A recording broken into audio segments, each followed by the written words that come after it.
And gonna take a moment here to introduce Mark just briefly before we jump in case some of you are meeting him for the first time. He spent the last 20 years helping people get out of their heads and into their bodies. He's trained over 2,000 embodiment coaches across 40 plus countries. He's the author of The Body and Coaching and Training and Embodied Meditation. And he hosts the Embodiment podcast, which has over 3 million downloads. He also ran a little event called the Embodiment Conference, which had over 1,000 teachers and 500,000 attendees, and might be one of the biggest online conferences ever produced.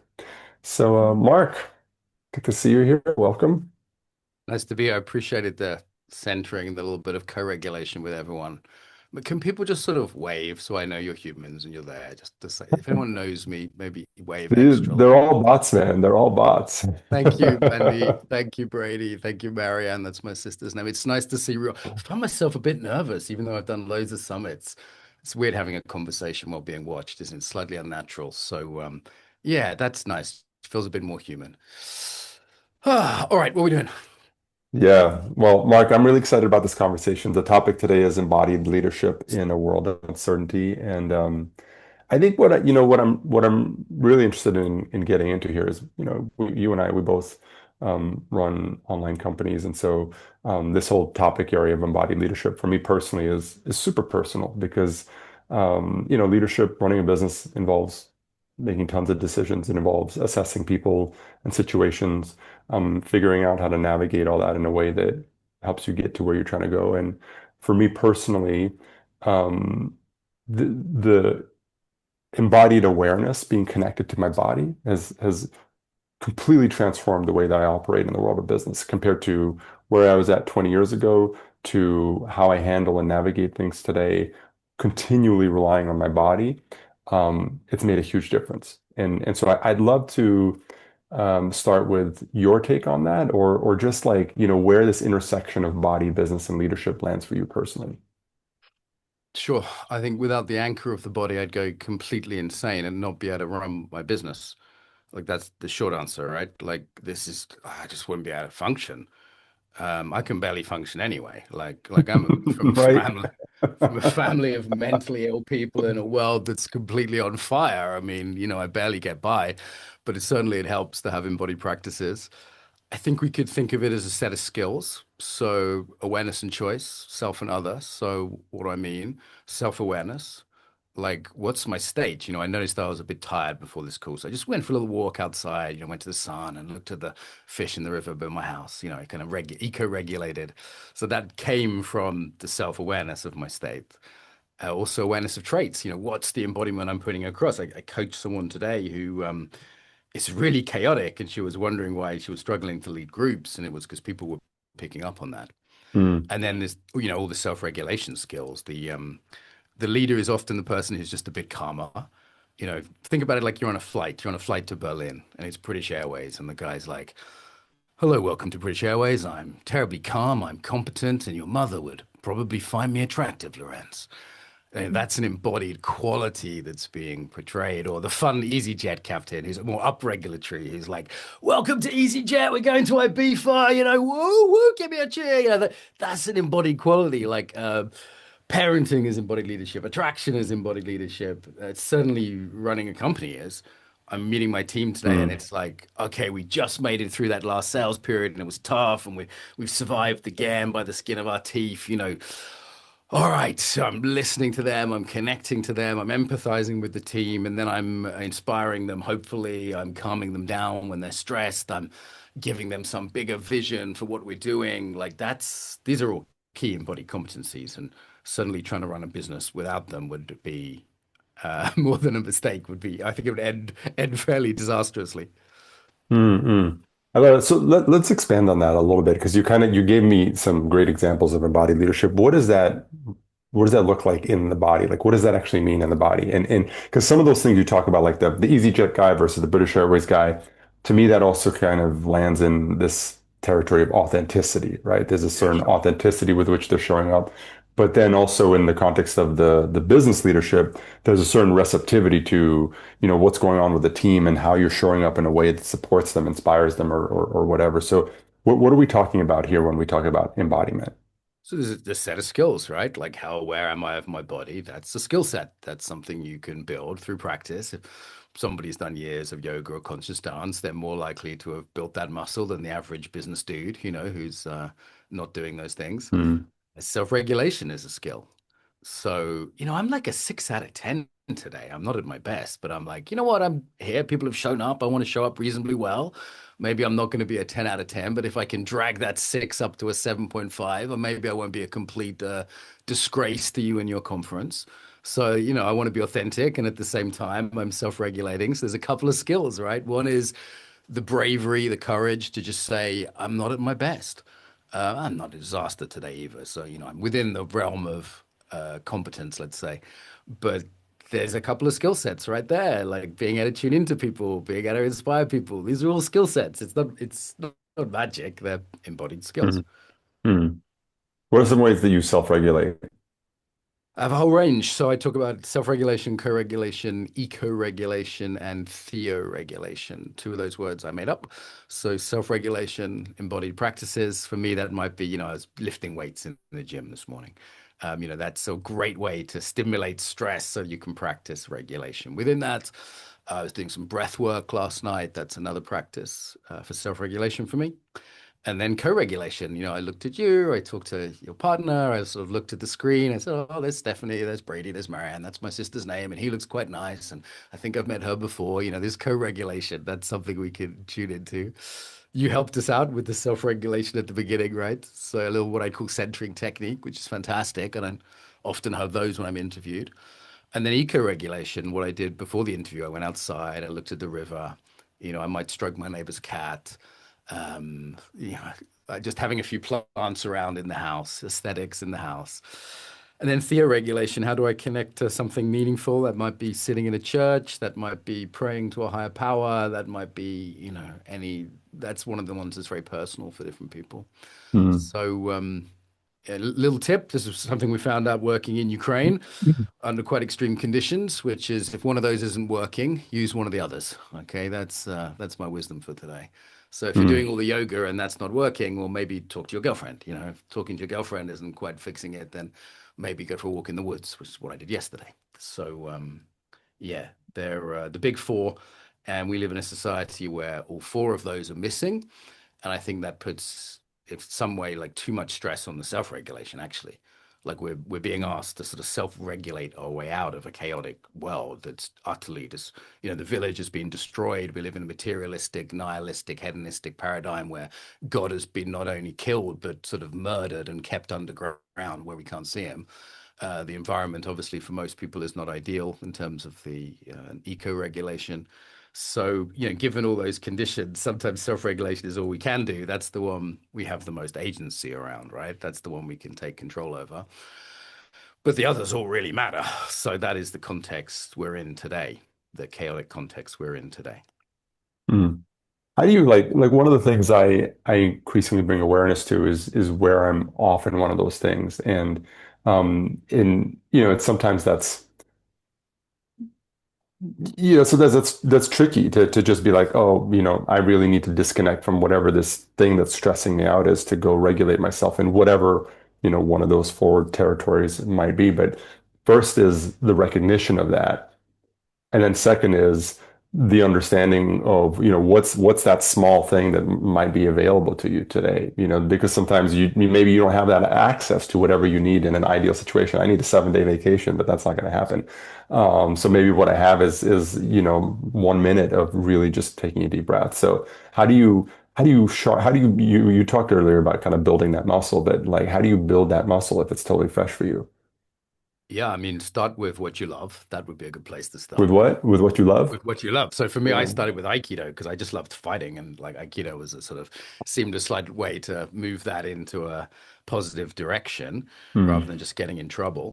So I started with that, and then I realized I just love moving, so I started dancing more, and I started dancing, and then I realized I wanted to sit, so I started sitting, and I love that. And I think starting with what you love is great, rather than it being yet another chore.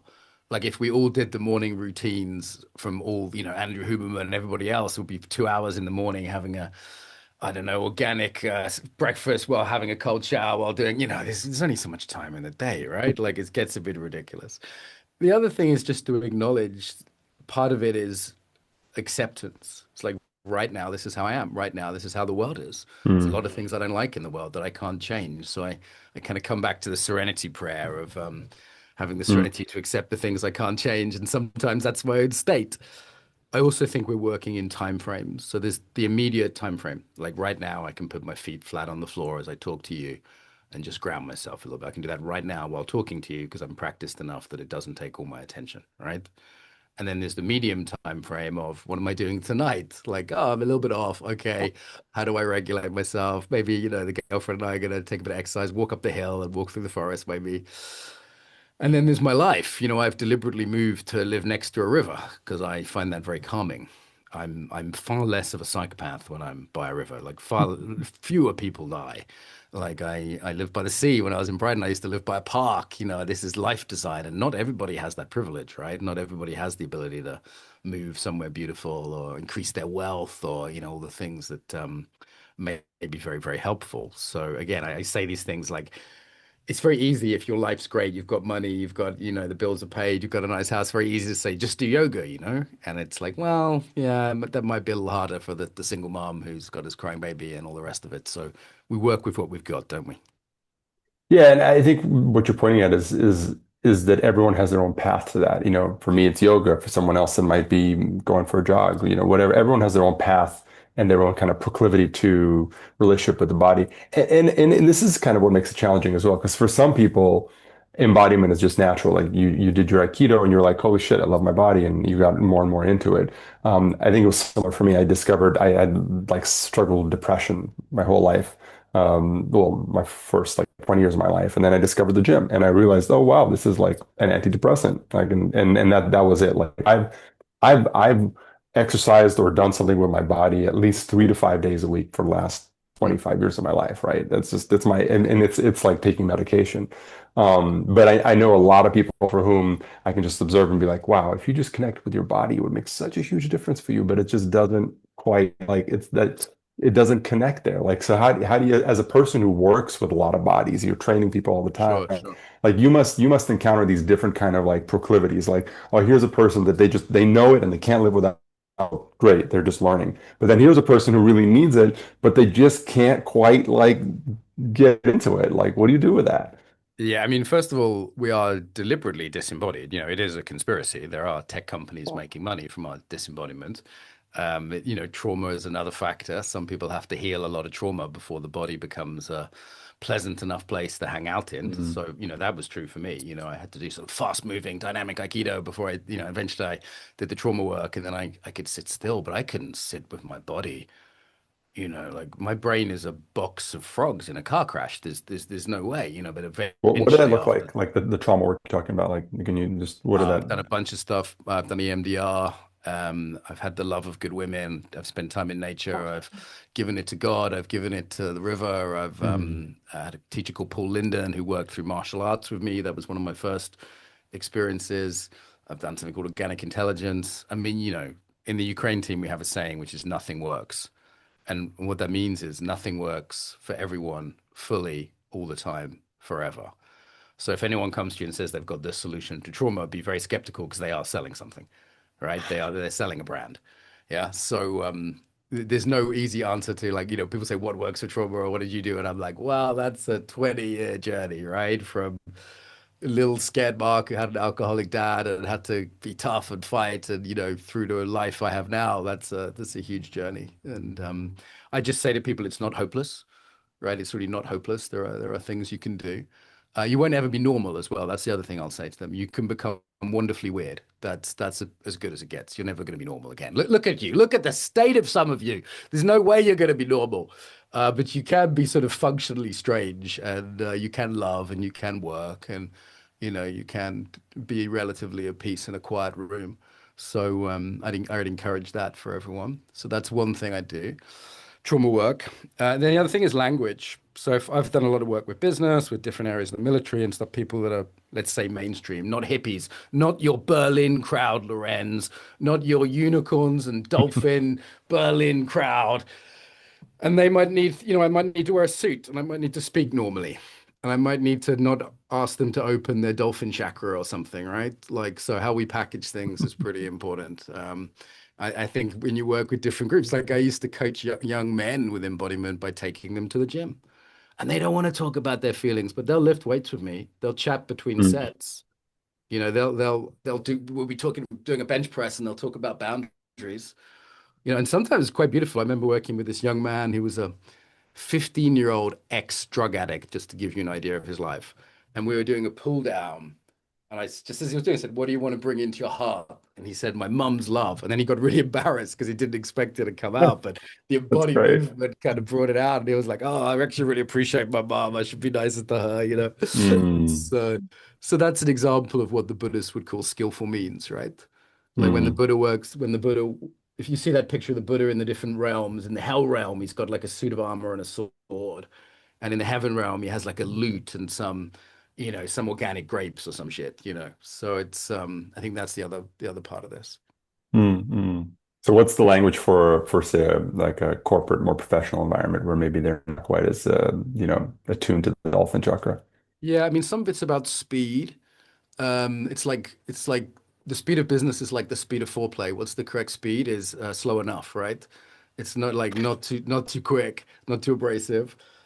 Choice is always important in all my work, but really making sure they have a choice. Not HR has forced me to be here. Trying to work around that. Mm, Neuroscience is good. That can be helpful. Is just, describing a little bit of neuroscience. I think that sometimes that's overdone as an authority claim these days as a way to sound scientific, but it can but be a helpful it helps to get story to know. past the blockages that Yeah. people have for sure. We did a big program with a huge multinational organization, super scientific heavy people, like a 5, 6 week thing. And in week three we introduced embodied practices. We did some social presencing theater inspired by Theory U. And and that was like the transformational moment. That's when people finally kind of like let their guard down and actually connected in a meaningful way. And it was yeah, it was really powerful. Yeah, if there's buy-in, if people see how it impacts what they care about, the so what for them, Hmm. like, and it's got way easier. Like 20 years ago in business, people thought I was so weird, and then the mindfulness thing came, Hmm. and now they've got a mindfulness app. Their wife does yoga. It's just Yeah. might have even done some raving when they were young. It's not that big a deal these days. Like I feel like things have got so much easier as long as you're not too quick, too soon, too weird about it. You say like, okay, why does this matter to you? Okay, like let's say we're doing Mm. embodied leadership. Like, what is actually the sell for them? This is one thing. Again, the Ukraine team when they work with soldiers told me the same thing. Is that one of the main things they learn is that when you're teaching, you effectively are doing sales, right? Like, why should they care? Even if because maybe they've been forced to be Mm. there, And I mean, one of the Ukrainian girls, for example, she walks into rooms like 200 soldiers. Bear in mind, she's in her 20s, attractive young woman, right? And all these soldiers haven't seen a woman in ages. They're like, what the hell? We've just been being shot at. They're like, we've been forced to be here. And she just walks in and says, do you like having sex with your wives? And they're like, yeah. She's like, well, trauma can get in the way of that. Would you like me to tell you about what trauma is and how you can stop that happening? And they're like, yes, please, ma'am. Right. And also she's made it funny. So she started with a joke, right? Like Mm. breaking the ice with a kind of cheeky, fun kind of way to kind of begin. She's got their attention at this point, right? So it's like, okay, now she can do the neuroscience or whatever. If she was working with doctors, I'm sure she'd be way more scientific and way less crude. Mm. So this is the skillful means part. Mm. Mm. I'm curious to get your thoughts on something that I relate to in a particular way. I don't think I've ever really talked about this publicly, but one of the things that when I think about embodiment, it's like a language. It's like my body has a way of communicating with me and a way and that is a language that I've learned. I certainly didn't understand it before, but now whenever I encounter a situation or a person, there are signals that come up in my body that I just understand exactly what they mean. And they help me understand like the relative safety and they give me a relative intelligence and a way of kind of making meaning of what's happening in a situation that I in business, like for me, that's the ultimate game changer. For me, that's like my secret superpower is the embodied spidey sense. So I'm curious if how you relate to that or how that lands in what we're talking about for you. Yeah, for sure. I mean, intuition's an embodied skill, right? Sometimes I'll say to business people like, "Hey, you're missing data here. This is important Mm, information that you're missing." Certainly, the idea that your body's alerting you to certain things is something I've definitely experienced around the world. I would say we have to be a little bit cautious with that. Sometimes the body lies, right? Like mm, maybe, if a guy with a brown t-shirt beat me up with a beard, beat me up when I was young, I might get freaked out by you, right? So it's like, there's also conditioned associations as well as deeper intuition. So got to be a little bit careful of that when people are sort of, my body tells me what I need to do is eat chocolate and watch TV, like it takes a tuning in to realize that there's a deeper river than the sort of immediate level of ease and conditioning. But yeah, for sure, that's a key part of embodied leadership is having that rightness. I mean, this is how we make decisions, right? Like really big decisions, like where do I live? You just go somewhere and you feel at home. Or I imagine you had this with Natasha. There's that feeling of homeness with a partner that you really like, and you're like, oh, I feel really at ease and like deeply at home with this person, right? Like that's how we fall in love. This is it's not an unfamiliar experience to most people, I think. mm, mm. How do you like, because you're talking about sometimes the body lies, but how, how do you distinguish? Yeah, I mean, if it's telling me something convenient, that's usually a bit of an orange flag, as the kids would say. If it's clearly conditioned, if it's, there's a lot of like fear there, that's, it's like, okay, well, where is this fear coming from? Is it just conditioned? So I think Mm, that's an inquiry. I might also check it out with someone else. I might, I'll be on doing a training and I'll have a co-leader, usually female, usually different culture to me, usually just different personality. And I'll say, hey, what do you think of John? I think he's kind of a dick. It's like really, I like something about him I don't like. And she'll be like, yeah, I hate John. I'm like, right. Okay. So it's like I'm checking it out with another nervous system because maybe she'll be like, no, John's fine. You're just prejudiced. You just mm. don't like John because he's got ginger hair or something, right? So I think it's important we check out our intuitions to make sure they're not just our own prejudice. Other Yeah, people yeah. is one way to What try and get it. you used the word meaning making earlier, like, and I know you've done some work around meaning making. So, Obsessed like, with meaning. I'm obsessed with meaning so because of our meaningless world. what's the what's the intersection between what we're talking about here, this like embodied awareness, embodied leadership, and meaning making? Your body is your radar for meaning, right? Like the two elements. One is like the deep ease, like I mentioned in the romantic content. The other one is like the excitement. Like, look how excited I got when you talked about meaning. I'm like, oh shit, my whole body's like waking up. I'm like, the interview was fine before, but now it's improved. I'm like, yeah, I'm more interested. Like, what gives us life? Like, if you're not tuned in to what turns you on, what gives you that zaza zoom, then like, how are you going to know what to do with your life? Like, that's the radar, right? Hmm. So Like say this more has though. significance to me. This Hmm. brings me alive. This I will get up early for. This I'll get insulted for, to maybe But come. what's the intersection with the body is what I'm asking. Well, because if you're not Is tuned into there? your body, you'll miss that excitement, all Mm, that mm, deep. mm. Okay, got it. You'll miss it, right? You'll miss the Mm, data. And the more mm, numb you are, the less it'll be apparent. mm, mm, I'm finally tuned to that. I've had a life really of 20 years of finally tuning what's life purpose for me and being utterly intolerant of anything that's not that. And I'll tune projects, I'll tune what I'm doing. Sometimes we'll take a big right turn or a left turn. And I wouldn't be able to do that without the that intuitive sense. mm, mm.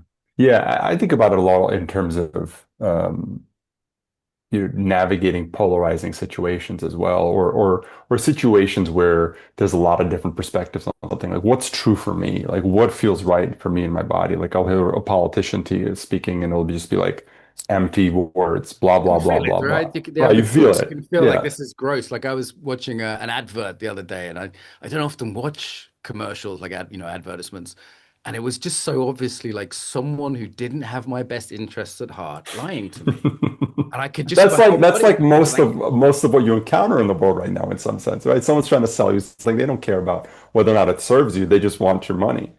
yeah, I mean, people treating you as an object. So, one of the essences sort of embodied ethics, I'm very interested in virtue and ethics and the study of morality, the study of virtue in terms of how that is philosophically and through embodiment practice.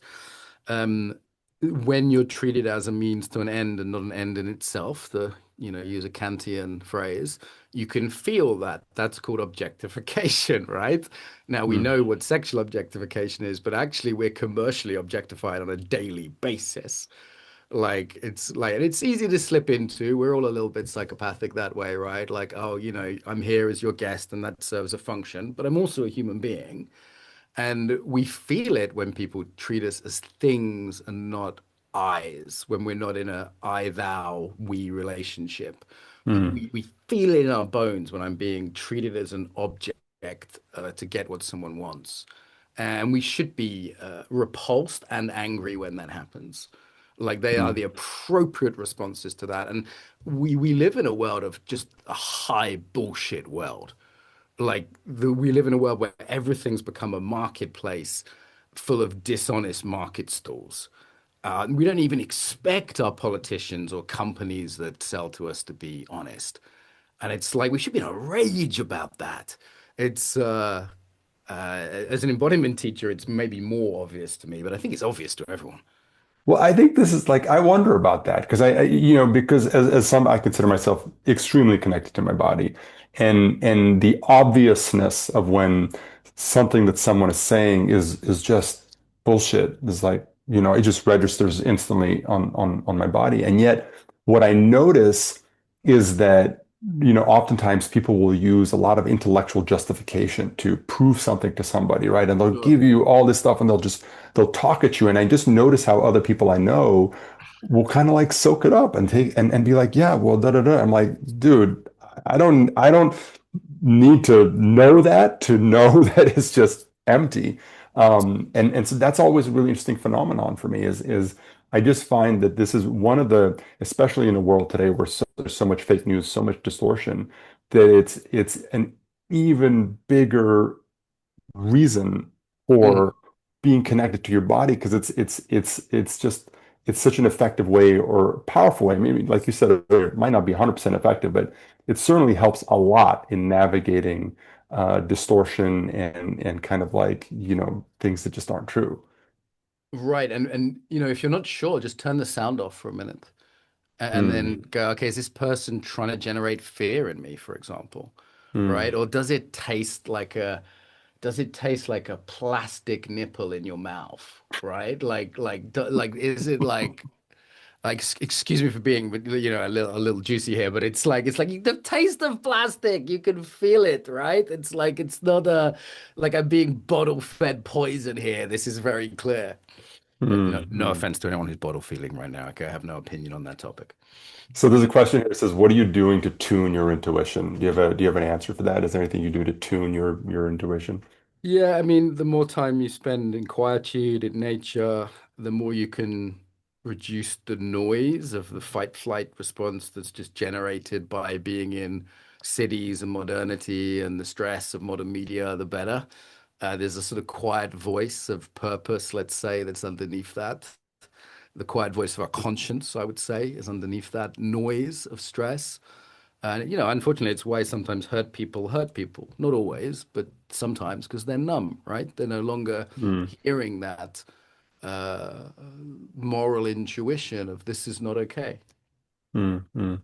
I actually have a pretty, I guess, structured approach that I've used to tune my intuition over the years, which has just been um, to your point earlier, sometimes your body gives you information that you just don't know how to interpret or whether or not it's accurate. And when I encounter those situations where there's a situation where I feel something in my body, there's a felt signal coming up, and I'm not exactly sure what it means, I'll take kind of a data-driven approach to it where I'll take an action, but I'll really pay attention to like the outcome that that action generates and how that correlates to, whatever felt sense intuition I had before then. And I've just found, I mean, I've been doing this for 20 years, right? Like that intentionally. But I've just found that kind of like it's like the Rosetta Stone or something. It's like you're translating a language that it has its own kind of shape and form and modality. And the more you kind of like take it on yourself to do it in a structured way and notice whether or not it was accurate and notice kind of like, your expectations versus what happened, the more I find personally that's really helped me sh sharpen my intuition. Yeah, nice, and it is trainable. I've done 700 plus podcast episodes now, right? So I've Hmm. been around a lot of guests, and usually now within 30 seconds, I know if they're full of it or not. And Hmm. I actually started letting my PA, who's a really smart young lady, choose podcast guests because she knows about the topics. And then we had to stop and I had to train her and say, look, this person, usually off Instagram, right? This person off social media talks a good talk, but do you feel that? Do you feel that plasticky Hmm. taste? And it didn't take long within a few meetings because we'd look at videos together and she'd say, hey, what about this person? They're, an expert in X. And I'd look at them and be like, no, like very quickly. And she'd say, why? Why? But they look good on paper. They went to Harvard, blah, blah, blah. And I'd say, okay, watch a bit more. And I'd search, and I would, and now she's like Hmm. way better at picking guests because she understands the one who have this particular feel that you can sort of get away with on Instagram, but in an hour podcast, it's not gonna fly. I know exactly what you mean. Right now we're organizing an AI track for the Inner Development Goals Summit. And so we're looking at all these different speakers, and some of them have this big game and they got a fancy website, an amazing resume, and they've got their Yeah. like TED Talk and all of that. And you just feel it. I'm like, this person, they're just like a poster. There's no depth there. They're just like a two-dimensional like It's a and sales pitch. It's nice yeah, because a it's lot of personal growth is not wisdom, it's mimetic. Like, I'll give you an example of this, right? People will say something that rhymes.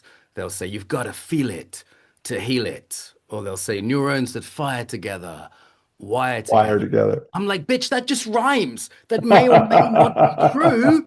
Like, like it might be What's true, but funny about that though just is it kind of goes two ways though, right? Because it's so much of it depends on the depth of relationship that a person has with something, right? Because someone can say that and they know it as direct experience. right. Neurons that fire together, wire together. Like I can't say that because I have no idea what that means. But someone could say that and they could really like get it I'm sure and there's truth there. I'm right. not saying that's not true. I'm not saying it's not true. I'm saying it's not. I'm saying it's not true because it rhymes, and we should be a little bit careful of the sort of American bullshit, the charm. People who have these sticky phrases. Essentially, like it's like the difference between like seductive charm and actually being in love with someone. Like you can be on a date, and if you're both sincere, you can be like, "I like your face. Would you like to have dinner with me again?" You don't need to be charming. You don't need that level of slick, manipulative being done to. And I think people are getting better at feeling it. Like, British adverts, for example, are pretty sophisticated. But if you see, I remember years ago I was in Ukraine and I saw an advert and it was like a woman holding an iPad with a rich guy, and it was like she loves him because he buys her stuff. And I just thought you couldn't have that advert in England because people would be too skeptical about it, right? But they were much newer to capitalism. This was quite a few Hmm. years back, not long after the fall of the Soviet Union. So like they hadn't developed that immune system yet, right? So there is an Hmm. arms race between our sort of immune system and our sense of authenticity and the technology of seduction, manipulation, and distortion. I mean, you feel it when you watch an AI video, right? In some ways, I think AI is very interesting because it might. And I use ChatGPT, research certain things, if I've got a guest on the podcast, but it doesn't replace wisdom. And you can still tell when a YouTube video is AI. There's something off about it. And I Hmm. think this is actually pretty interesting because it could help us identify what the human soul is. It could help us go, oh, that's what's missing. And we didn't know that was a deep, rich, interesting thing before. We just took it for granted, right? And then it's like AI doesn't tell very good jokes, I've noticed either. Like there's a few things that are missing, and maybe one day it will. And I'm not an expert on AI, but certainly for me, it highlights what's fake and what's real. We are in a time where there's this meaning crisis, as John Bevere calls it, but also a trust crisis. Like we don't know what to trust. Can we trust our own eyes? I've been fooled a little bit by video, and I had to watch it a couple of times before I'm like, this isn't right. So it's Hmm. like we don't trust institutions, and maybe very rightly, we've been lied to. The media utterly lied to us 4 years ago during the Chinese plague. We've all lost trust, and as a result of that, loss of trust, it can leave us going, what do I trust? And I think your own body is certainly one anchor within that. Within that. Yeah, someone said they said they're really enjoying the spiritual stand-up comedy. I think, what we're talking about is funny, but also I really want to emphasize, and this might be just my personal orientation to it, but I feel like we're pointing at some sort of kind of profound truth or profound value in really in how do you, this conversation is called navigating embodied leadership in a little uncertainty, but how do you navigate we are at this like epic level of uncertainty, like epic level. And it's not just uncertainty. It's not just like, I don't know what's going to happen. It's actually like, I have no idea. Like we're just being bombarded with distortion that's intentionally designed to somehow like get us to believe something that's fundamentally not true across so many domains of our human experience. And how do you navigate that? And for me, like that lands like the only way that I know to navigate that and that I actually navigate that is in my body, right? Like I feel it. And I think that points to what you were talking about the AI as well. Like when the AI is communicating to you, it's it's not coming from a body, even if it's intelligent and it's kind of constructed from, all this other human knowledge that's been generated. That embodiment element is somehow missing there. And if you're tuned to that, you can be like, oh, this text was generated by AI. It doesn't make it useless. I mean, it's still conveying information, but Sure, it's sure. just not the same, right? And I think You that's wouldn't want a love letter written by AI, right? right. Yeah, you can have AI write you songs and they sound cool. And that's also like this distinction between something that sounds cool and something that feels alive. And that's something I feel like you really discover in your body, the difference between cool or, general kind of information and something that's alive. I'm pretty sure I'm going to be leading the John Connor-esque robot, revolution against the robot drones from the Slovenian mountains in the future. I'm prepping hard, man. I'm getting ready for it. I mean, do we live in uncertain times? Okay. First of all, it's also we have to hold in one hand like extreme gratitude that we have like dentistry, even if you're English. We don't have ringworm, we have cappuccino, we can talk in a shared language, we can have Zoom and fly across the world. We live in, we don't have the Mongols attacking us or the Vikings turning up and killing us. We don't We have public decapitations either. we I don't have mean, in public some countries, but that was a form of entertainment until relatively recently in Europe. I mean, the French guillotined their last person, I think, in the 60s. It wasn't that long ago. no, Yeah, look it up. Look it up. no. Fact check me, someone. I think it was the 50s or the Like 60s.1860. Fact check the last guillotine in France. Someone Google that shit. Okay, and today half the world there's still countries where that I can happens, fact check right? that shit for you in a minute. Like there are countries where public executions are well attended. Yeah, yeah, that still happens, Right? of course, of course. And there's So something like, yeah, anyway, I'm not going to go down there because that we could be live a in a whole. fantastic world, right? But so let's bring this back to what I think is the other side of this conversation. Here we're kind of talking about how to navigate distortion and with receptivity to the body. How do you navigate criticism? Like I know I won't get into details, but I heard about you because someone was criticizing you. This was like 4 years It's not, ago. especially in Berlin, especially in Berlin. So, And yeah, I mean, I've had plenty of criticism over the years. I think if you haven't, you're probably not saying anything original or interesting. I think it comes with the territory of being in any way in the public. I'd say unless you're deeply like hardcore narcissist sociopath or something, it hurts, right? Let's be honest. Like I'm pretty low agreeableness, and it still stings for me. Like I still mm. get a sting when I go on Instagram or YouTube and someone says you look fat and this is a terrible video, you know? Like, and I'm just like, oh, I didn't really need that before breakfast. Never check the comments before breakfast. That I was gonna say, man, you shouldn't be checking that shit before breakfast. And sometimes I've deleted Facebook off my phone because I lost real friends there, and I was like, I don't, I just this just feels like unhelpful as a platform. And that's for, good reason, right? Like advertising revenues increased when people are agitated, angry, or scared, right? So we are being kept in a hell realm for profit. Let's be clear. There's a conspiracy and there are people behind it. It's just for advertising profit. Yeah. So in terms of criticism, I'd say one, you have to have a higher power that matters more to you than other people's opinion, Hmm. right? You need to be in service of something bigger that um, means you can't be threatened by something as small as people liking you. I mean, I read a whole book on people pleasing, and a lot of people are under the illusion they can make everyone love them. And that simply isn't true and will only lead to fake relationships. Sooner or later, you'll resent people and you'll be lonely as a result of that attempt. So I'd sort of rather pay the price of being real up front, right? Like, you're going to pay a price. The question is, which price do you want to pay? Do you want to pay the price of not speaking your mind and hating yourself and becoming more and more disconnected from who you are, just so you can get some likes, so you can get a few more customers. Like, or do you want to say, you know what? I like my customers, right? You know why I like my customers? Because I filter people. Some people go, he's not my cup of tea. I don't like funny, good-looking English guys. Like some people have that. And they go, I'd rather study with a fake ass American with better dentistry. That's fine. But the people that do work with me, I like, and they like me because we know each other a little bit, right? Like there's Mm. some authenticity there. So, How do you feel about like so this is front and center for me right now because we just launched an AI course and I've gotten more pushback from people emailing me and kind of sharing all their reservations about AI and than anything else I've ever launched before. So it's interesting for me to kind of have this experience of kind of people criticizing me and be like, oh, I can't support your company anymore because you're launching a course about AI. I'm like, okay. And but one of the things I'm sitting with is uh to what extent I engage with these people in conversation. Because I also uh, notice there's a part of me that's being like, hey, like I'm right. And I don't want to, I have zero interest in debating with some rando online.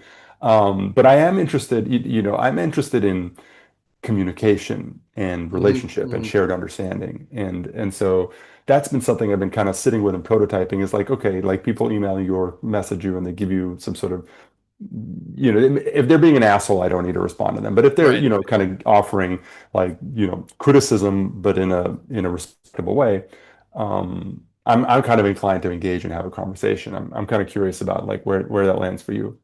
Yeah, for sure. I mean, I say Virginia's our customer service person. I say, look, if someone's just being an arsehole, don't waste your time on them. Just say, thanks, you're not a customer. Goodbye. Have a nice day. Right. And if someone's got a genuine complaint, then let's bring it up. If our platform's slow, I want to know about it, whatever it is. Right. The questions I ask myself would be, is this person qualified? Right. Like I got an opinion today from someone who was really well qualified to give it to me. The second question is, do they have my interests at heart?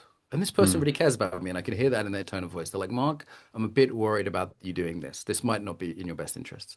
And I was like, wow, this person's really concerned about me. And I didn't like the message, but I was like, okay, they're qualified, they're competent, they care about me. And is the timing right? I was like, listen to it with my girlfriend while we're having lunch. I was like, you know what, this is fair enough. What do you think, honey? She's like, yeah, it's at least half right. I was like, okay, so that meets all the criteria for me. And if the other thing is they had permission, like I'd asked them. That's the fourth criteria. Like just Oh, that's it. Well, throw. that's a, I mean, that alone supersedes everything else in a way if you're asking Yeah, I mean, them. if there's no consent to feedback, it's not feedback. It's usually just revenge or abuse, right? So, I mean, in this case, I'd say, hey, man, what do you think? Where am I going wrong? He Mm-mm. told me. I thought it was fair. I was like, yeah, okay, I'll take it on board. So, I mean, like, that's the criteria I'd run things by. And good conversation rarely happens on the internet. I mean, it's probably why I feel a bit nervous today. Like, good conversation doesn't happen with an audience very often. I mean, we might be able to pull it off. This seems like a pretty sympathetic audience who are, not hostile. Wait until the comments start.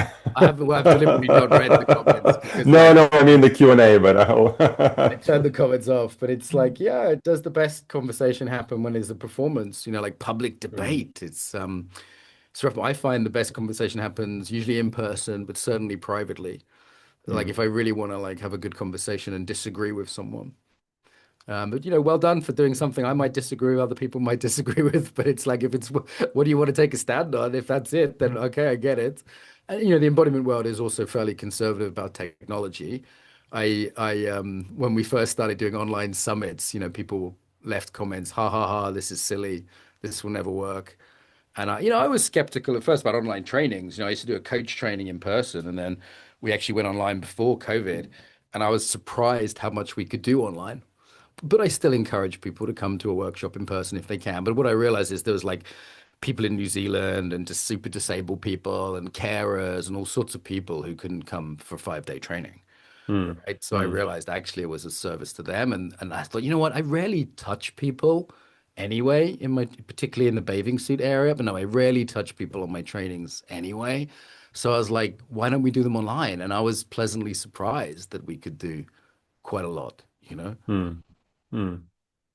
I want to expand on that a little more, but I just want to go back to handling criticism because I find, you Sure. shared some examples about like a good friend sharing feedback with you. Sometimes I'll ask Natasha for feedback on something and she'll give me Mm. constructive criticism. And I just, my first inclination is to get defensive or something. It's vulnerable. I'm Very getting human, feedback. very It's human. I'm the very same human. here. Same here, man. And I've really worked hard to kind of train myself to be able to hold space for that initial impulse, like that, whatever that comes up, to just be Mm. like, okay, I'm gonna let it, and it feels so viscerally uncomfortable. It's like, Yeah. oh God, it's like the worst feeling on earth. So Well, we're I'm social animals, right? On some level, that feels like a life and death situation for us as mm, social animals. We're going to get kicked out of the cave. There's a deep instinct to rejection. I said, unless you're like a total psycho, there's a deep instinct for that. And like, I've definitely trained myself to be pretty authentic, to, say things that people don't agree with, but I still feel that sting and I have a capacity for it. And I have to say, I wouldn't want to be like famous, right? Like, I might get recognized at a yoga class in Berlin, but I can go into a supermarket, right? Like I wouldn't want to be like Brad Pitt famous. Like I mm. wouldn't want, I mean, when I led the embodiment conference, I was essentially like the prime minister of the country the size of Luxembourg for a few weeks, right? And it was absolutely terrifying and exhausting. And I have all my practices. I had a like 15-year career beforehand, so it wasn't like I was suddenly like a football star or a pop star or something. But and that's a small country, so now I'm much more sympathetic when I look at world leaders, because I like absolutely almost broke me, just the criticism that came with being in a public space. And there are definitely bad actors out there who will criticize for their own intentions. I think we all realized that a few years back, right? Like the cancel culture thing. We were like, it started off like, oh, we're concerned with important things. And then pretty soon we were like, hang on a minute. There are some bad actors involved here. There are some not very nice people involved here. There are people monetizing this and they're essentially sort of parasiting your success for attention in various ways, or they're playing out their own trauma in various ways.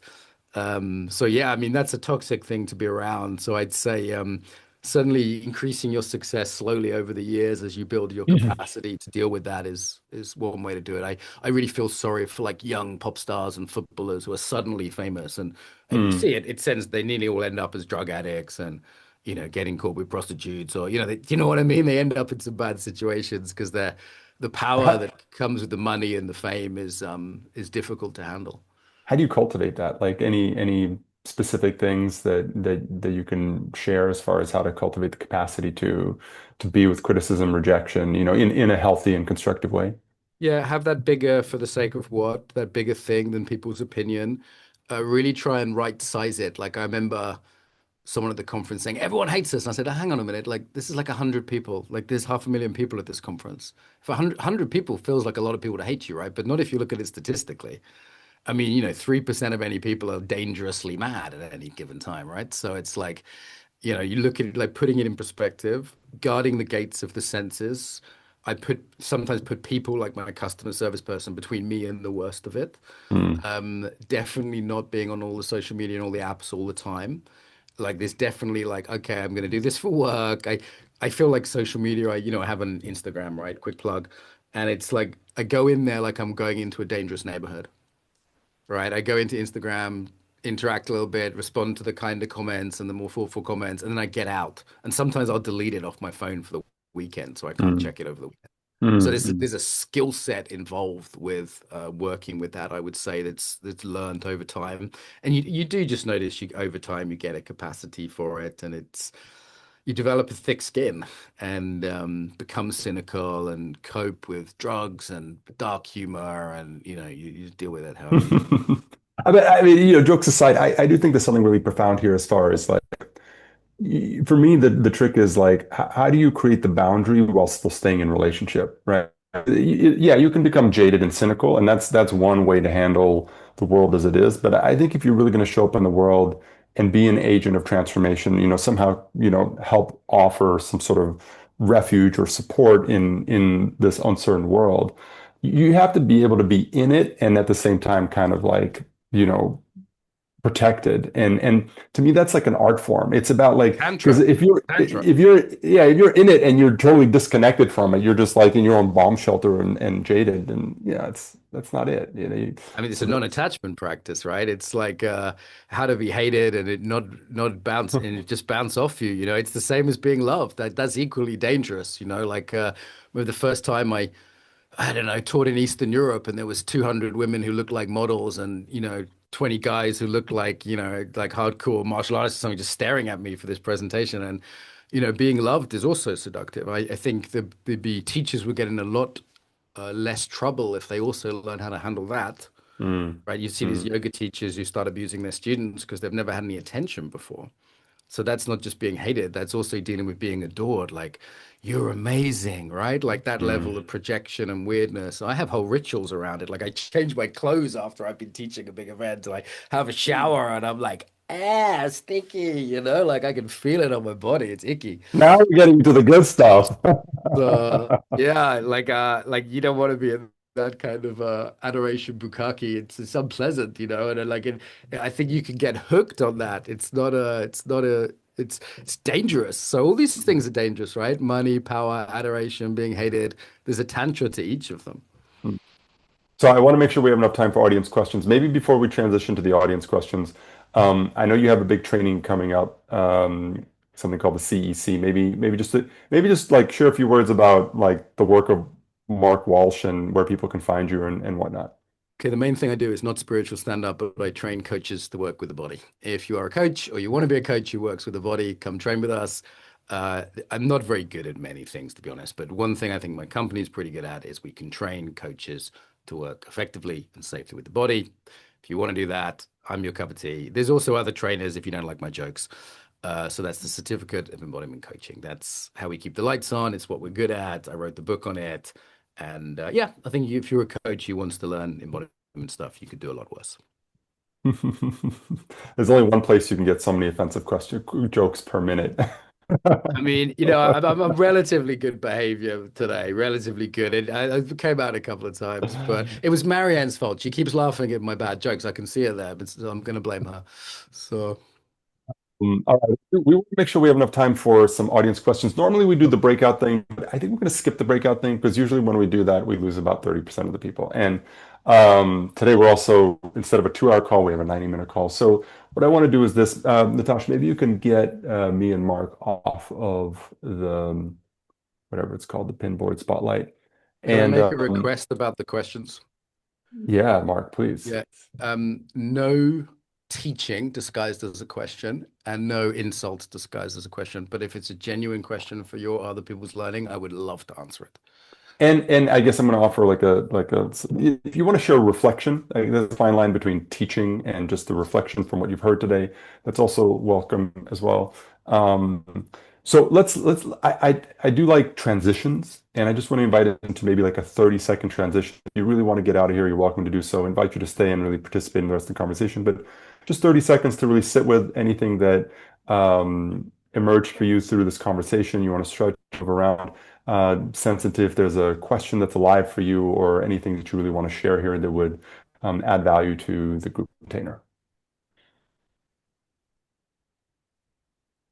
Mm.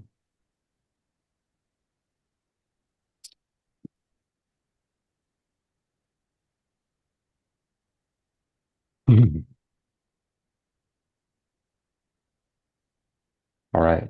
Well, if you would like to share, please click on the react button and raise your hand. And Carmen, let's start with you. Thank you. This was great as usual. All the Sutra meetings, fantastic. Thank you very much. So I got two questions for Mark. First question is the can okay, if I go to the river, which I do every day for 1 hour, and which is right next to where I live, and I walk in the river really, really fast, like almost huffing and puffing, like a slow jog. And I meditate while I'm huffing and puffing. And I'm also praying and connecting to my co creator. Am I doing self regulation, eco regulation, and theo-regulation all at once? Sounds like it. I mean, you're max. It's certainly a unique practice. It sounds like fun. Suddenly you're maximizing your time. But yeah, these aren't these practices definitely have areas of crossover. Like, I mean, even Good. having a meal with your family, that could be a spiritual experience as well as a co-regulatory one, right? There you go. Yeah, and I can't live without it. It's like I'm on automatic at 5:30 in the afternoon. It doesn't matter what I'm doing. It just does not matter what I'm doing. I look at the clock, it's 5:30. I stop everything, put my sneakers, and I go. Okay, and the other question is has to do with vibration, with our, how are we vibrating? How does our vibration relate to all of what you have said today? Okay, Lorenz knows the jokes I'm sorely tempted by at this point. I mean, He I knows, heard him in the and he background. gave me a look that said, "Don't make those jokes, Mark." I tend to not to think in terms of like energy and vibration, not because it means nothing, but it means too many things. So it's often something people talk about that sort of covers a few bases. It tends not to be the narrative I'm in, but I certainly have that subjective feeling of, oh, okay, I'm vibrating with someone else. We're resonant with someone else. That's, the sort of resonance between us. But I usually have a different narrative around that. But I love your vibes, Carmen. I'm enjoying your vibes. So thanks for starting off the questions. Thank you. That's Pleasure. it. Thank you. Gracias. I just want to add one little thing here, kind of what you said, Mark, about having a meal with your family can be a form of co-regulation, right? And I just feel like this territory is so personal because for some people, having a meal with your family can be pretty damn traumatizing. And so just really recognizing that, whatever you hear on a conversation or read, it's not the Bible. It's really discovering for yourself what is it for you that gives you that reset, that gives you that reconnection, and then actually taking responsibility for giving it to yourself. I really feel like that's a big part of it. Anna, please. Hi, thank you. This was my first time and I loved it, so thank you so much to the three of you.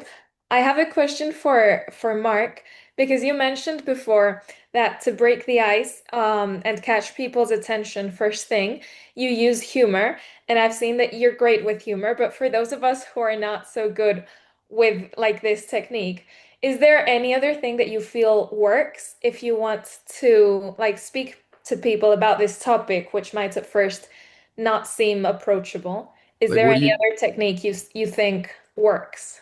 Yeah, thank you, Anna. Thanks for your question. Like what to do if you're not funny? Is that what you mean? Like you're That's kind of the American, question, yes. like there's Germans here. I get it. I get it. It's tough for some people. No, I mean it is a skill you can develop, right? Like I send students to improv comedy all the time. And I used to teach trainings in business with no humor when I started off. A joke can even be a bit of a lame joke. I definitely Okay. think like you look at kids, they're always playing and having jokes, and it's a skill we can develop. But yeah, there's lots of other ways to get people to loosen up. Like one thing I do is I just get people to walk around the room. Everyone's sat in chairs and they're really stiff. And I say, okay, stand up. Let's just loosen off a little bit. Take a walk around the room. We're not gonna do sort of naked Berlin hippie dance with the lasers, but it's like just walk around. It can be as simple as that. Yeah, or I get people in pairs talking to each other. Sometimes it's like the school disco in a training and people are lined up and everyone's very tense. I just say, turn to the person next to you and tell them what's your favorite ice cream flavor, right? Like just get people to connect and co-regulate with each other and loosen up. So there's a bunch of stuff. Okay, Come thank to you. one of my workshops and steal all the little games and tools. I don't mind. Mm. Thanks. Thanks, Anna. Anyone else? Questions, reflections, anything you want to share? By the way, Mark, you were right. Someone posted in the chat about the guillotine thing in France. I think it was like 1977 public execution. Redeemed, redeemed. Like ridiculous. Oh, I can't believe I'm I shocked. love being I'm right. shocked. Lorenz, I love being right. Ay, ay, I ay. like being right too. Yeah, it's good It's to pretty admit. pretty disturbing. We're not far away from that. Greg, go for it. Thank you. I'm enjoying the sense of humor and just noticing how serious I've become over the years working in a business environment where you're inviting us into what feels like a bit of lightness. There's a seriousness beneath the surface, but I think your sense of humor is very, very helpful. And so maybe you answered the question that I put in the chat previously somewhat, but my struggle is working with business people who are so used to being on the defense, very reluctant to be authentic and share what's going on. I've had moderate success with maybe, sort of say 40% of a cohort that I'm facilitating. But for the most part, I'm experiencing that over the last 10 years at least, so from about 215, people are becoming more and more reluctant to be real.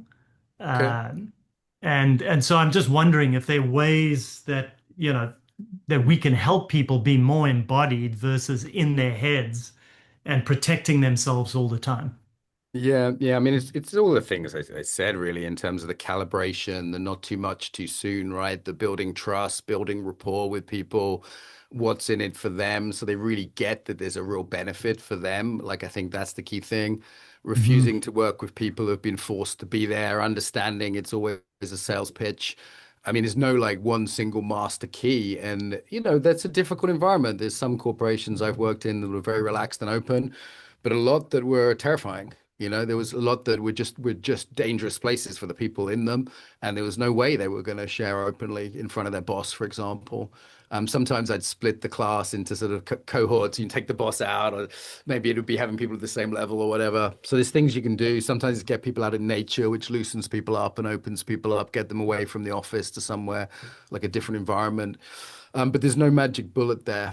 But what you're really asking is how do I build trust with people that are in a low trust, fear-based environment, right? So the one word answer would be slowly or carefully. Thank you, Mark. Yeah, pleasure. Nice to meet you, Greg. Hmm. Thanks, Greg. Carmen, did you have another question? Yes, I want to say that it wasn't until I took the course with Natasha and Lawrence last year on transformational courses that I had an experience with regard to embodiment. In fact, I didn't even know what that was, embodiment. I had no idea. So in the prototyping, Lawrence, you sent us into the small groups and we had this experience, and I totally resisted it. I just didn't like it. But it turns out that at the end, it was the first time that the group really connected, Mhm. that we really, really connected. It was the first time. And then I just gave in. I went with the flow and I just gave in, and then I got it. And I started, I went into the small group. I did some little bit of research on embodiment, and I was, messaging over there and sharing, etc. Because it turns out that week the topic was embodiment and I was the leader, so I had to do it. Otherwise I wouldn't have. But what I want to go back to Mark is, Mark, have you experienced is there a trend of over the last years, more and more coaches, more and more people interested in getting receiving your services as an embodiment coach? Is there a trend upwards on this? Because I would assume there is. Yeah, I mean, I'm still in business, right? So that's a miracle to me. I don't have to get a real job. I think it was definitely so. There was pioneers like people like Wendy Palmer, Richard Strozzi Heckler, who should be sort of nodded to in the coaching space. Who are, Wendy's deceased now, sadly. Richard's, I think, almost retired, but very good. And it was suddenly a bit weird back in the day, and I think now it's pretty normal. I get brought in regularly to like International Coaching Federation groups. Henley Business College had me in twice. It's like pretty mainstream colleges and coaching organizations. I get at this point really get that the body is important. And I say there's lots of cool types of coaching out there. I just, parts coaching or NLP or whatever. I just specialize in this thing. And it seems like people get that the body matters, that you can't really talk your way out of things. Like in the same way as therapists realize you can't talk your way out of trauma, right? Like talking doesn't quite cut it. So I think most coaches have figured that out. And as I said, there's lots of other good schools out there now. I've got a lot more competition than I used to have, which is sort of my own fault for putting everything on the internet far too much. But there's a lot of good stuff out there now. And there's something else more, that Carmen just mentioned, which is about the relationship between embodiment and connection, like genuine human connection. Like, can you say a few words about that, Mark? Yeah, I mean the village that we used to have in our Paleolithic ancestry has been sort of systematically destroyed, first by industrialization and then by most recently sort of postmodern mass migration. And we're like, I'm a migrant, right? You're a migrant.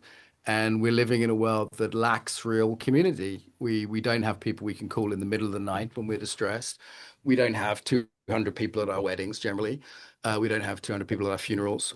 I think not everywhere in the world. There are exceptions and communities that do community really well. Most of those are religious. I think without kind of a shared religion to gather around, it's very tricky. Um, and notice, I'm guessing Mr. Singh is a Sikh, for example. I know I've met some Sikhs that have a very good community in the UK who I adore, actually. So just shout out to the Sikhs of England. And, I think we do it very badly in the West. We don't have a shared campfire to gather around. And without that community, and it's very difficult to be embodied, and it sends us insane. And we make up for it, try to make up for it desperately in other ways, and sometimes online, and that can be helpful. And I really respect people who are trying to do that, people making cool embodiment communities around the world and in Portugal and different places. It's cool that people are trying it. But I think it's the great question of our age. What does community look like in our postmodern age? That's the big question of postmodernity. Mhm. Was that too Um, philosophical? I hope not. well, I was asking more just the direct practice of being connected to your body Oh, and sorry, I actually just went feeling off on a connection with it. philosophical You tangent. went on a philosophical kind of community connection embodiment My, rant, my, but that was good my too. bad. I misheard the question. Um, so if anyone has any more questions, you can raise your hand. I have another question for Mark in the meantime. But just more, you mentioned earlier about your online programs and having COVID kind of help transition you to doing more online programs. I'm just wondering about what's been your experience teaching embodiment online? Like what's worked well, what hasn't, anything in particular that you've really taken away about the difference between an in-person coaching Yes. versus an online coaching? So for 10 years in the UK and in Moscow, I trained coaches in person by having in-person modules, retreats, and the like. Um, then we moved to online, um, and it's better and worse. So it's worse in the sense that you don't necessarily have that like depth of embodied transmission, that depth of experience, but actually it's way better in a bunch of other ways that are probably more important. The main one is you can spread out the learning. So what we'd find with intensives is people would come, they'd have a peak experience, they'd get really like the communitas would flow, the embodiment would flow, they'd get kind of high, and then they'd get kind of overwhelmed, right? And then they stop learning pretty quickly. So even with a lot of integration practices, that's often what happens in intensives. Whereas online, people turn up on a Tuesday, they get an hour-long lecture, and let's face it, an hour of me talking is more than enough, right? And then they have breakout rooms, and then they have a peer group on a Wednesday, and they talk in their peer group, and then they have practices all week, and they have, someone accountability for the practices. We have a German in charge, Lorenz. She makes sure everyone does their practices. Alina, she's great. Everyone should have a German woman in charge of their life. Okay, I highly recommend it. And because of that, over 6 months, it's like really beautifully spread out, and people actually learn. They learn the skills much better than during these intensives where everyone cries and everyone says it's life changing, but a week later, everyone's like, "What did I learn?" So I'd say there's real pros and cons to. I mean, I've come to think for a coach training online is actually superior. But I'd say Hmm. the ultimate would be have a week intensive with us in Slovenia by the lake and have a beautiful experience and holiday, and then do the 6 months online training to actually learn something. Like that would be the ideal, but not everybody can, come to Slovenia and have a good time. And when you can, I feel like when you can do that, when you can have that hybrid model of like, let's spend a weekend together or whatever, plus then the 6 months online, that's like the golden, If possible, yeah, I think it's beautiful. And the people who come, we do retreats and by these like beautiful locations in Slovenia, and people love it, and it's so deep, and they have such a memorable experience. But like honestly, the best coaches are the ones who at least also do the 6 months of steady learning and peer groups and watching a few videos every week and reading a book over time. Like that, think about it like no one's paying for the information, right? Like if you just want the information, you can buy that book. Quick plug, The Body and Training and Coaching. Um, but that won't be the same as a course. Like what we're really giving, me and you and Natasha, I think as well, is accountability and community, right? It's not just the information. Like I've given a ton of information today for free. Like all the information's online, but without a community, without a cohort, without accountability, without a regular weekly system, like that's what religion does well, right? You go to church on Sunday, there's seasonal yearly events, I think we need something like that structure. But there's also a term you used earlier that I loved, which was embodied transmission, which I think there's something about that in a way that's also unspoken in the sense of it's one thing to read information, the exact same information in a book. It's another thing to be in a conversational space, have access to that person, and kind of have that embodied transmission of that information, which gives it an entirely different weight and kind of significance in the way that it lands on you. So there's something there about that's very different from just getting the information. Yeah, I agree. And when I have mentees who are usually sort of graduates of our coaching course, a lot of what I do with them is like go for lunch and hang out. Like, Hmm. sometimes I'm like at their weddings or something significant, but a lot of what I'm doing with my mentees is just being around them and, sharing that space with them. For me, that's a big part of mentoring. And that's what I had with Paul Linden for 10 years. I lived in his house, right? Like I lived in his basement, much to his wife's displeasure. And then I lived in his dojo and we did Aikido together every day. And I touched him and he touched me and threw me around. And, like that we ate God knows how many meals, hundreds, thousands, maybe meals together. And like that's a different Hmm. kind of transmission than happens just through reading a book or even an online course. Fair point. For sure. Anna's got one. Anna, go for it. Yes, thank you. It's a quick question. I recently had the pleasure to visit Slovenian lakes, Mark, and it was amazing. And from hearing you, I can feel that you've all got like this amazing ability to create this shared campfire feeling that you were talking about. And I was wondering, how can you learn to do this in an environment that is different from this like natural retreat world in which people are like genuinely prepared to connect? How do you bring it down to earth like in a city or in a dinner table?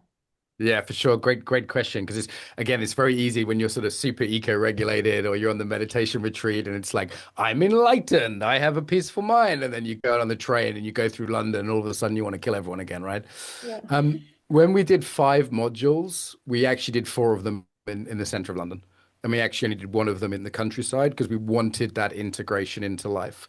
I think online training does the integration better because like this is me here right now.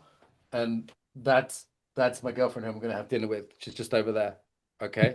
But Lorenz, by the way, when I put my first picture of my girlfriend on Instagram, I lost 180 followers, which I'm going to take as a compliment. Okay.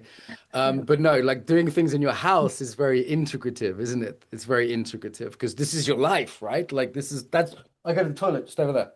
Yeah. So I think that's actually a good thing about online training. But yeah, Hmm. urban environments are challenging, man. They're challenging. Like they're dysregulatory.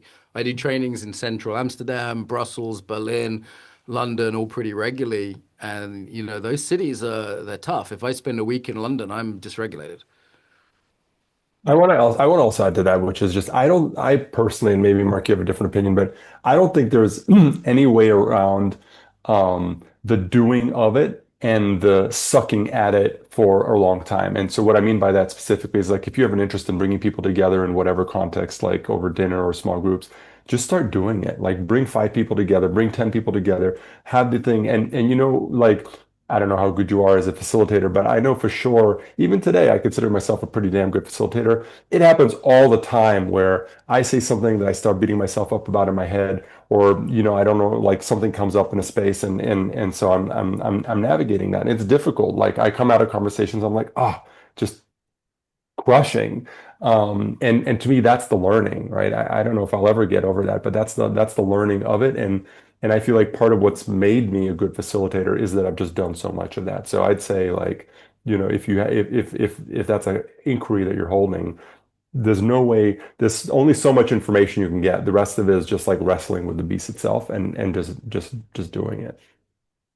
Okay, And thank you. yeah. Thanks, Anna. All right. Well, I'm going to give this like another 20 seconds or so if anyone wants to ask another question. Otherwise, we can kind of wrap it up. Mark, really great to have this very public conversation with you. Thank you for being you. You know me, I'm me. Nice to see Stephanie as a familiar face there. Thanks to Natasha for hosting us as well. It's actually a really pleasant audience and for people with questions. I appreciated the vibe. You can really tell if people are like listening and learning. So you gathered a good crowd here, Lorenz. Well done. We have a great community here. Yeah, well, Mark, just love the work you're doing. Lots of respect for how you show up in the world. I'm going to share a link to your website here, Embodiment Unlimited. I know you have some training programs coming up. And hopefully you pass through Berlin and get to hang out soon. Thanks, mate. Nice to see you. I'm going for dinner. Cheers, everyone. Yeah, lots of love. Thanks, everyone. Thanks for Bye-bye. joining us. Thank you. Bye.